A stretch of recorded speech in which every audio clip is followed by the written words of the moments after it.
മുഷിഞ്ഞ വസ്ത്രധാരിയായ ഒരു വൃദ്ധൻ തീവണ്ടിയിൽ AC കമ്പാർട്ട്മെന്റിൽ യാത്ര ചെയ്യുകയായിരുന്നു. ടിക്കറ്റ് പരിശോധകൻ അയാളുടെ അടുത്ത് വന്ന് ടിക്കറ്റ് ആവശ്യപ്പെട്ടു. വൃദ്ധൻ തന്റെ ബാഗിനുള്ളിൽ തിരയാൻ തുടങ്ങി. ഇവിടെ എവിടെയോ കാണണം. വൃദ്ധൻ തിരച്ചിൽ തുടരവേ അതൃപ്തിയോടെ പരിശോധകൻ പറഞ്ഞു, ഞാൻ തിരിച്ചു വരുമ്പോൾ താങ്കൾ ടിക്കറ്റ് കാണിച്ചിരിക്കണം. വൃദ്ധൻ ടിക്കറ്റില്ലാതെയാണ് യാത്ര ചെയ്യുന്നതെന്ന് പരിശോധകൻ ഊഹിച്ചു. കുറച്ചു കഴിഞ്ഞ് തിരിച്ചു വന്ന പരിശോധകന് വൃദ്ധൻ തന്റെ AC ക്ലാസ് ടിക്കറ്റ് കാണിച്ചു കൊടുത്തു. പരിശോധകന് കുറ്റബോധം തോന്നി. ഒറ്റ നോട്ടത്തിൽ അയാളെ ഞാൻ വിലയിരുത്താൻ പാടില്ലായിരുന്നു. തീവണ്ടി സ്റ്റേഷനിലെത്തിയപ്പോൾ അയാളെ പുറത്തിറങ്ങുവാൻ പരിശോധകൻ സഹായിച്ചു.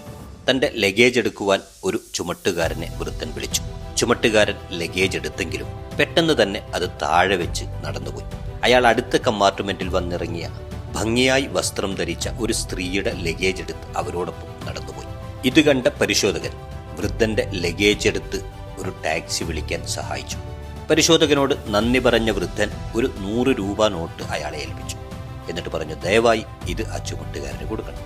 മേലിൽ ആരെയും വേഷം നോക്കി വിലയിരുത്തരുതെന്നും അദ്ദേഹത്തോട് പറയണം. തിരിച്ചെത്തിയ പരിശോധകൻ ചുമട്ടുകാരനെ കണ്ടപ്പോൾ അയാളോട് പറഞ്ഞു, നിങ്ങൾ ചെയ്തത് ശരിയായില്ല.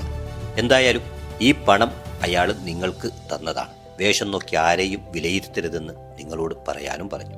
ക്ഷമിക്കണം സാർ, ചുമട്ടുകാരൻ പറഞ്ഞു. തിരക്കിനിടയിൽ ഞാൻ പറയാൻ വിട്ടുപോയി. അതൊരു അന്ധയായ സ്ത്രീയാണ്. സ്ഥിരമായി ഞാനാണ് അവരുടെ ലഗേജ് എടുക്കാറുള്ളത്. ഞാൻ അതിന് കൂലിയൊന്നും വാങ്ങാറുമില്ല. താങ്കൾ ആ വൃദ്ധനെ കാണാൻ ഇടയാവുകയാണെങ്കിൽ അദ്ദേഹത്തോട് പറയണം, ആരെയും ഒറ്റനോട്ടത്തിൽ വിലയിരുത്തരുത്. നാമാണ് യഥാർത്ഥ ശരിയെന്ന് നമ്മുടെ ധാരണ. യാദൃച്ഛികമായോ അല്ലാതെയോ പലപ്പോഴും അങ്ങനെ ആയിത്തീരാറുമുണ്ട്. ആ അഹങ്കാരത്തിൽ നാം പലപ്പോഴും മറ്റുള്ളവരെ കുറ്റം കണ്ടെത്താൻ ശ്രമിക്കാറുണ്ട്. എന്നാൽ നമ്മളെക്കാൾ വലിയ ശരി അവരാണെന്ന് തിരിച്ചറിയുന്നതിൽ നാം പലപ്പോഴും പരാജയപ്പെടും.